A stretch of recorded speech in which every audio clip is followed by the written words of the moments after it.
اعوذ بالله من الشیطان الرجیم بسم الله الرحمن الرحیم. زه ډاکټر بخسرور دی ایچ کے هاسپټل چیف ډسټرکټ سرجن یم.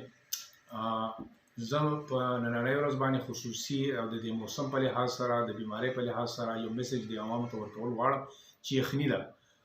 دا شوګر زمونږ په ټول پاکستان کې ټول دنیا کې خصوصا د ایریا کې ډیر زیات شوی دی. هر یو پنځم او لسم کس پورې چې کوم دی نو شوګر بیمار دی. په دې جمی کې یخني شي او دا زمونږ بوډاګان یا خویندې میندې ټول کوم کسان چې دي هغوی د چولو طرف ته اور طرف ته دا خپې غځولي وي د دې شوګر د وجې نه دا خپې سون شي نشه شي دې پې ورباندې پوهېږي نه او اکثره د هغې دا خپې وسوځولی شي هغې چقړې شي ورسره بیا ګنګرین شي څښا شي او موږ ترېنه اکثره هم د خصوصا د یخنۍ په موسم کې زموږ زیات کار چې کوم دی نو په هغه باندې هغوی چې صفایانې پرې کوو کله کله پکې ګوتې کټ هم کړو خپې هم پکې کټ کېږي. نو زما خصوصا د خپلو د شوګر کوم بیماران چې دي هغوی ته دا ریکویسټ دی چې د یخنۍ په موسم کې خپل ګرمې جرابې استعمالوئ.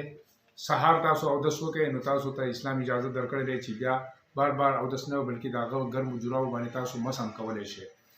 د هغې په وجه باندې ستاسو د خپې په بار بار دغه کېږي نه او چولو نه د اور نه د انګیټۍ نه دا خپلې خپې که تاسو بچ ساتئ او بله طریقه ګرمه دغه کولی شئ غرمو ته دغه کولی شئ خو د اور نه ته خصوصا زما دغه دی چې د انګیټو نه د اور نه دا خپې مو بچ ساتئ. نو په دې وجه باندې ستاسو کافي بیماریانې په دې ساده دغه باندې کنټرول کېدلی شي.